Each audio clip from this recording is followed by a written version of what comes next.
Welcome to Nevertheless, a show dedicated to organic leaders and leaderpreneurs. Today, you will discover how to discern your essence and live powerful.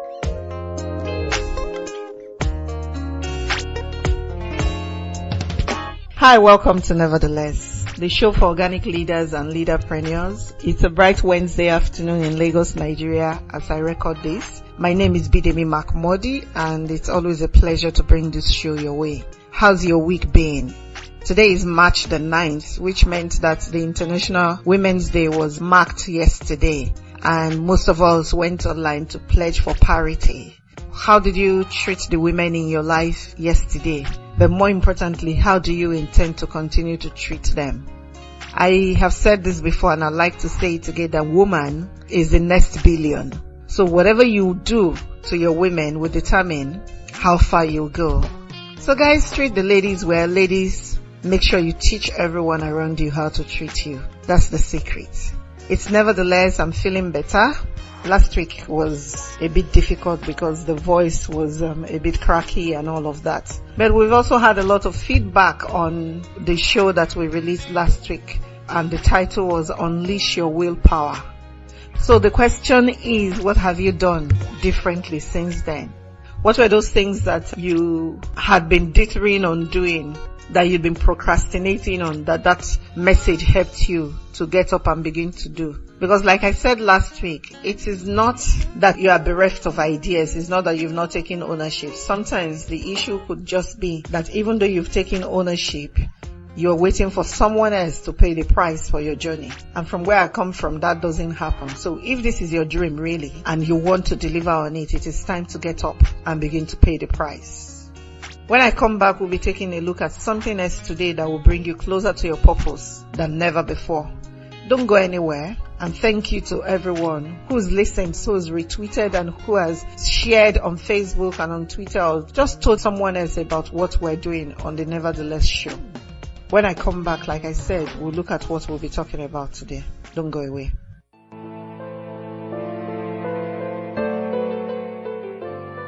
In a world filled with many fears and discouragements, life often becomes a burden. For those who know the way, life's just simple. Don't worry, you're not alone on this life's journey, as Bidemi shares powerful insight and principles from her everyday work and life experiences in her book, Nevertheless. Nevertheless is a book designed to encourage and equip you to face life with courage, hope, and determination.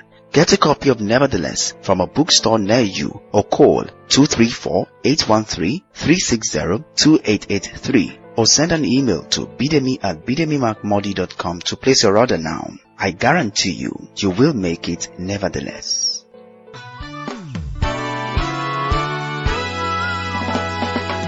Welcome back. It's still Nevertheless, and my name hasn't changed. It's still Bidemi Mark-Mordi. So what are we going to be talking about today? Today I want to talk to you about the law of important things. The law of important things. And I want to begin by telling you a story about me. Everyone who knows me knows that I suffer from the Messianic syndrome. What that means is everywhere I go, everything I see, everyone I come across, I want to save them. My heart is to make life better for everyone.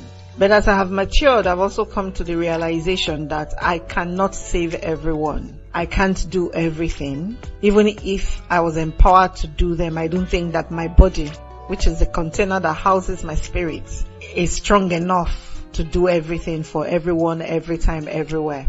So in that journey, I have learned how to step back and only do the things that I can do, so that I'll make room for others to do the things that they have been resourced and empowered to do today.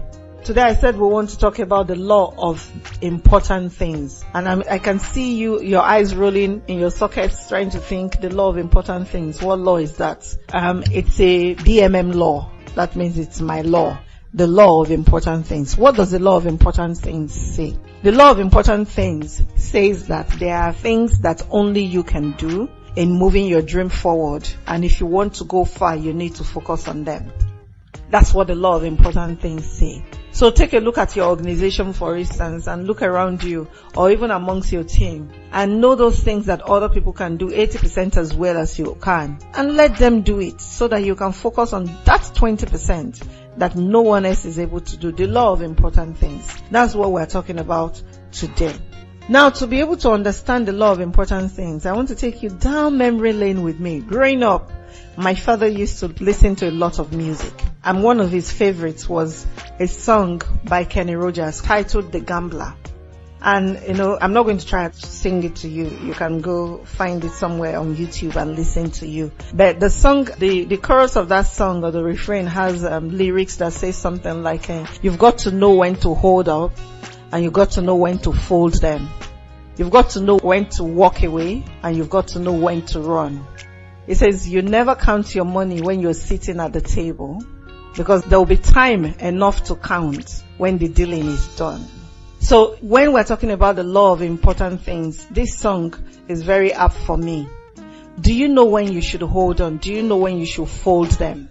Do you know what you should be doing, and do you know when you should be doing them? That same song has some lyrics that I found extremely powerful, and I want to read them to you. It says, I think in one of the verses, it says something like this. It says, the secret to surviving is knowing what to throw away and knowing what to keep, because every hand is a winner and every hand is a loser.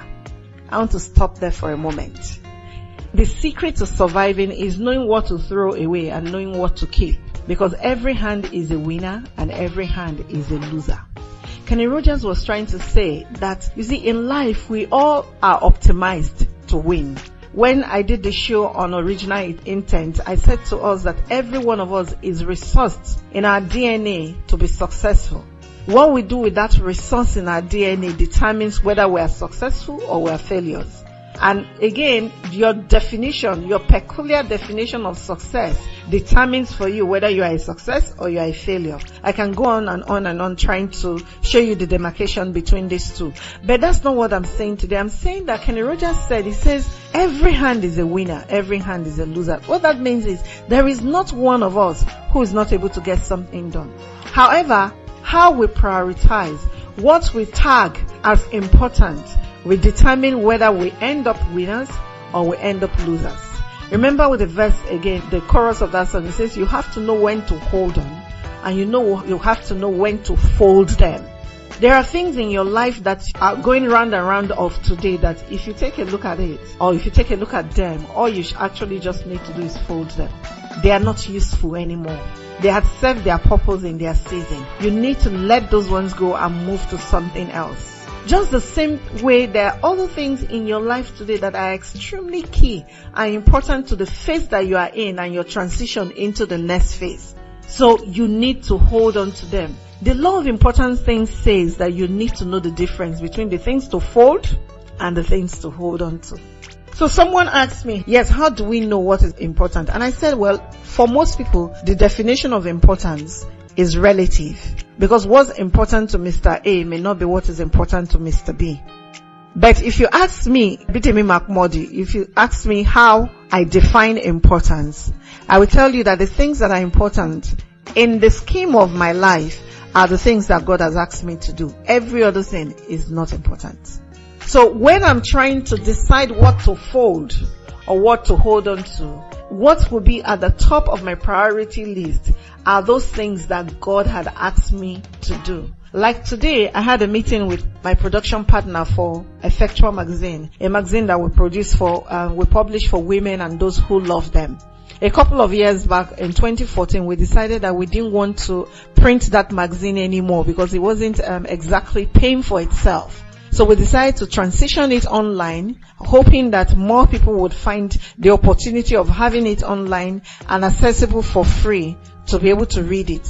But towards the end of 2015, we found out that that was not the case because a lot more people were lazier to go online to find this resource and read them than if they had the hard copy in their hands. So we've gone back to the drawing board and we're saying, okay, we need to go back to printing. And that was the meeting I was having with my production partner today. And why was that meeting important? Why is it that, I know this magazine had not been making money, yet I want to go back to it? Because Effectua, in my mind, mind was the first major assignment that God ever entrusted me with.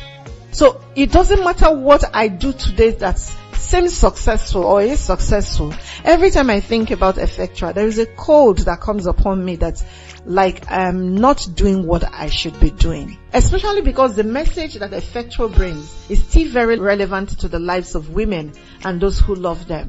So what that means is because Effectua is important in the scheme of my life and my journey to destiny, I'm willing to go back to make fresh investments in that magazine so that we can continue to print the magazine again. What does that mean?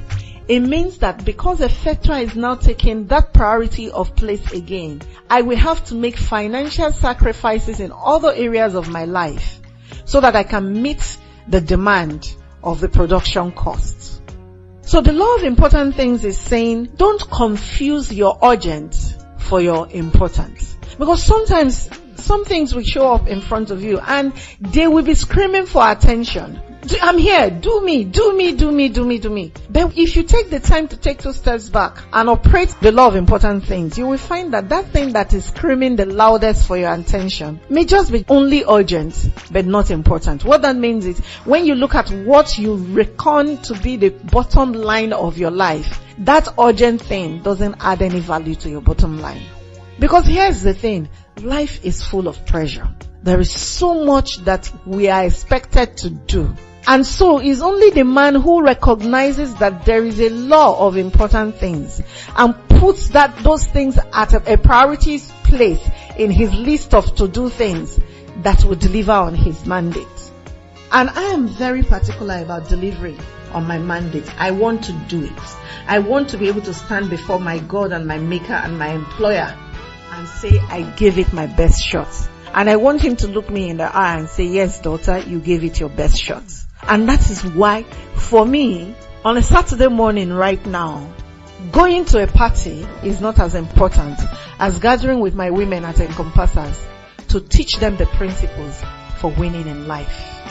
The reason why that meeting is more important than a wedding ceremony that I'm not a participant in is simple. God didn't send me to come to the world to attend weddings. He sent me to come and raise women of purpose, integrity, and character. And so to be able to deliver on that assignment, I need to make sure that everything that He's called me to do takes a pride of place.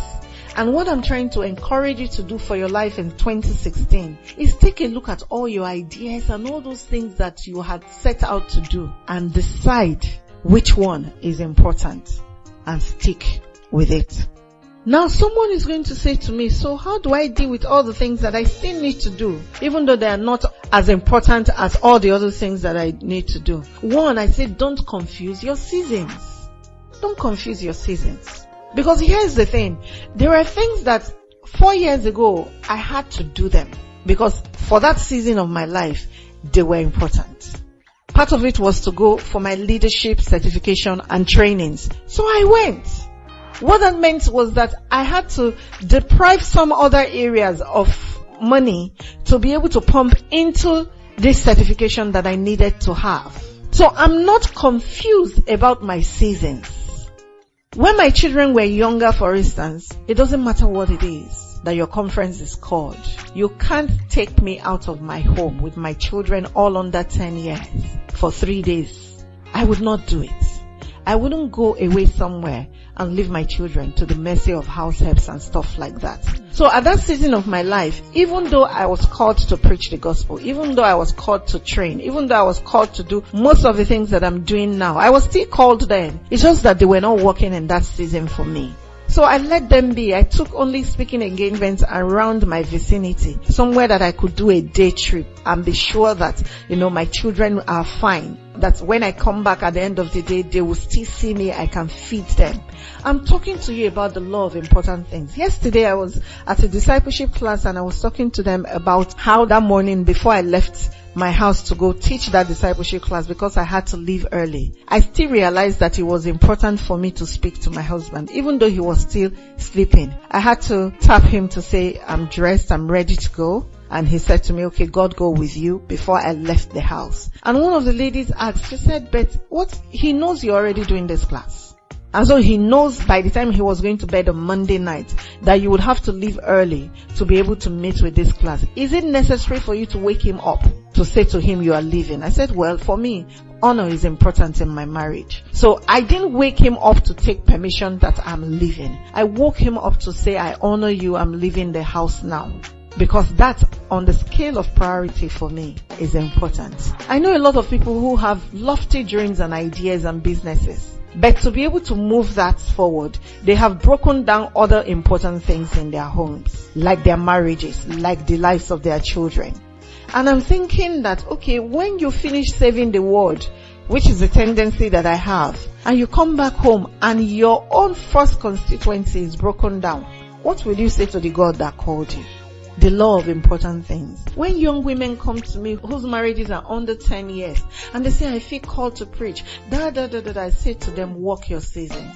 In these first 10 years of your life, if I were you, I would spend more time with my children and ensure that they have the right foundation.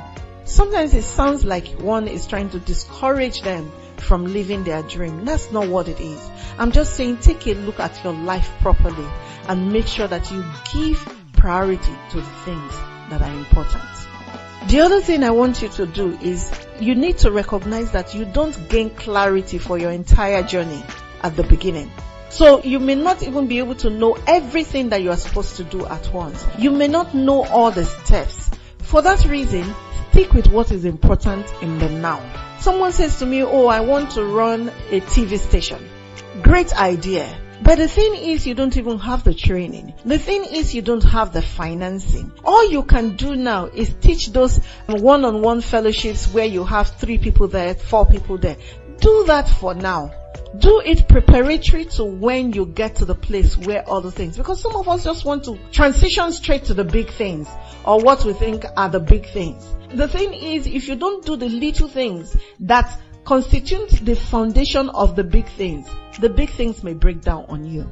So you need to recognize that because you don't gain the clarity at once for what God has called you to do, take it easy. One step in front of the other.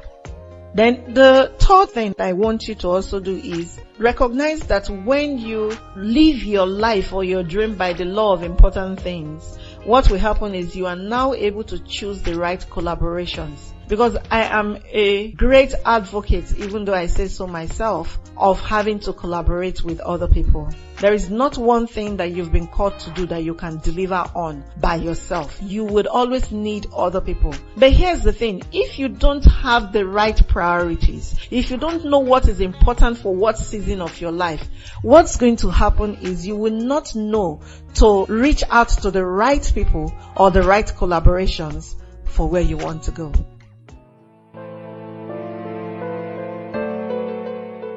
Are you frustrated and tired of life? Do you feel trapped in life's maze and don't seem to find your way? Or are you passionate about your purpose and destiny and want to find out more? Then get a copy of DNA. DNA, Destiny Navigational Application, is a book written by Bidemi Mark-Mordi, where she coaches you to distill the answer to the cry of purpose, mandate, and significance. She teaches you how to discern your essence, discover your God-given mandate, deploy power, and demonstrate dominion. Get a copy of Destiny Navigational Application from any bookstore near you or call 234-813-360-2883 or send an email to bidemi@bidemimarkmodi.com to place your order now.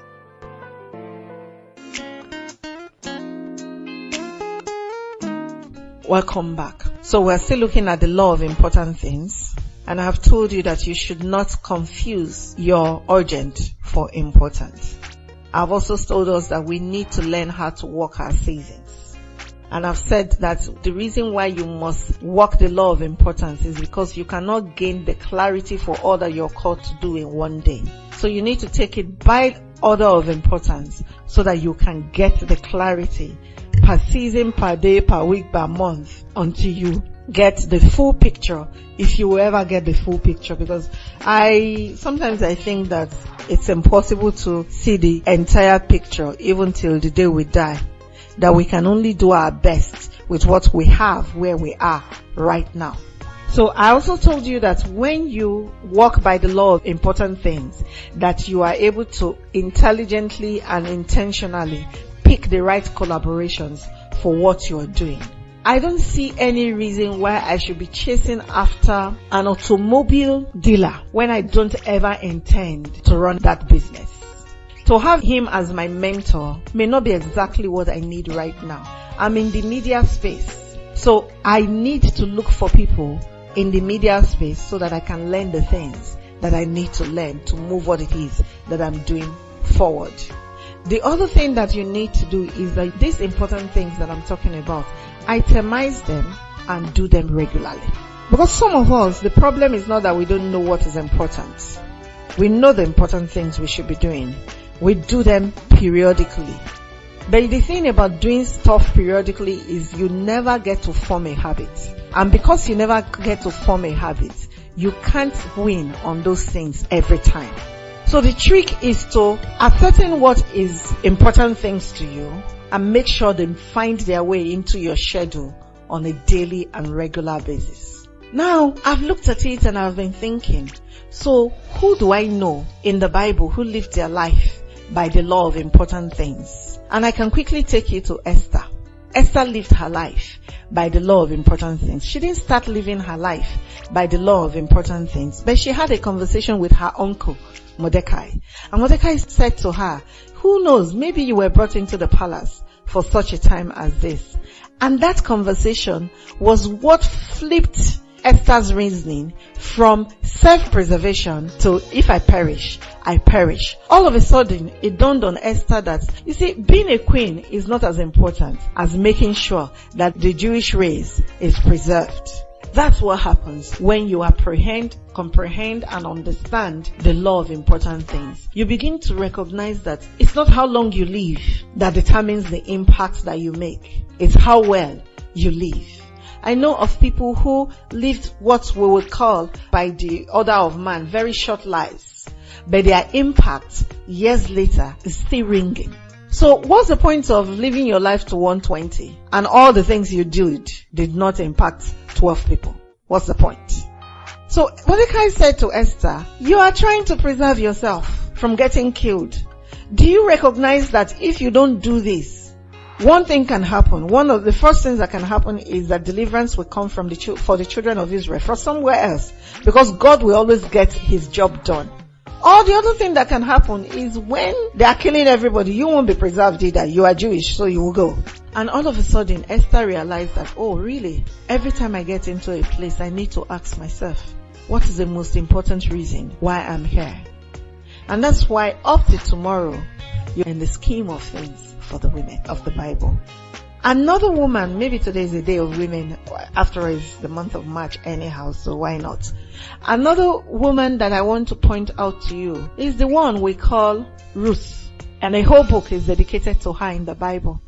Ruth was a Moabite who married Elimelech's son, some immigrants from Israel. And in a very short span, Elimelech, the father, died, and his two sons, one of them, Ruth's husband, died. And that meant that all the men in the family died, and the family was left with three women, Naomi, the mother-in-law, Ruth, and Orpah. And Naomi took a look at her daughters-in-law and said, look, I need to go back home because there's nothing left for me here in Moab, and I need to go back home. However, you are still young and in your prime, and I would rather that you went back to your family. And in Ruth chapter 1 verse 17, Ruth made one very famous statement in the Bible. She said, your people will be my people, your God will be my God. Where you go, I will go. Where you die, there I will die and be buried too. And that changed the dynamics of not just Ruth's life, but Naomi and the entire Elimelech family. Because just by Ruth taking a look at herself and saying, yes, I could go back home, but these people have something better. They have a relationship with God that I want. And in just following the law of important things, she ended up in the genealogy of Jesus Christ. Friends, I don't know why you listen to the Nevertheless show, but I'll tell you one of the reasons why the show is. The Nevertheless show is because I, Bidemi Mark-Mordi, am doing my best to fulfill God's mandate for my life. And so, as my husband would say, I'm deploying every scriptural and legitimate means to make sure that I meet with the mandate that God has called me. And the law of important things is one of the things you can deploy so that you fulfill destiny and your life is worth the while. I can go on and on and on talking to you about the law of important things, but I want to do a recap because my time is almost up. I said you need to define what is important to you. And I told you that for me, what is important to me is determined by what God has asked me to do. And I said that you need to know the difference between urgent and important. I said to you that you need to know that your seasons will determine what is important. And I said to you that you need to recognize that your clarity does not come in one day. So take it one step at a time. I told you that when you walk by the law of important things, you will choose the right collaborations. And I told you that important things are not to be done sporadically or periodically. Important things are meant to be done daily and consistently. In the words of Kenny Rogers, I want to close by saying to you, the secret to surviving is knowing what to throw away and knowing what to keep. Because every hand is a winner and every hand is a loser. Till next week when I come your way again, this has been the Nevertheless Show and my name is Bidemi Mark-Mordi. Never forget that when you discover purpose, you can live a powerful life. God bless you. Thank you for listening to Nevertheless. For more information and resources, call 0813-360-2883 or send an email to bidemi@bidemimarkmordi.com. Don't forget that when you discover your purpose, you will live powerful.